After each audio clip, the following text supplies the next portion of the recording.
Voici comment réaliser un calcul de moyenne sans erreur. Donc pour réaliser une moyenne, voici la méthode. On prend tout, on additionne tout et on divise par le nombre de valeurs.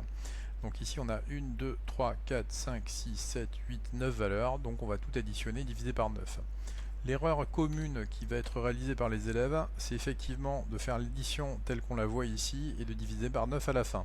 Pourquoi c'est faux? Parce que dans la priorité des opérations, ici en fait c'est le 15 qui va être divisé par 9 et pas le reste, donc ce qui veut dire qu'il va se retrouver avec une moyenne de 111, même si ça lui fait plaisir, ce serait faux.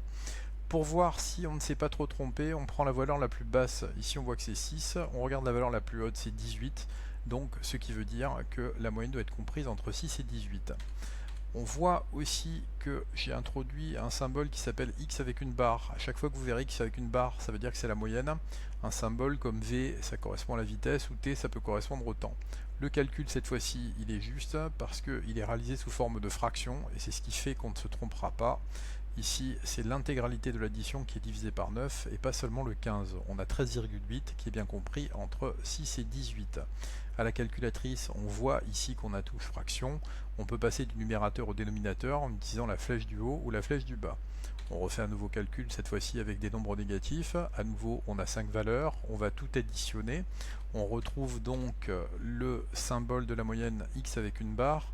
On notera cette fois-ci qu'on n'a pas le droit de mettre un plus et un moins côte à côte sans le séparer par une parenthèse. C'est pour ça qu'elles apparaissent dans mon calcul.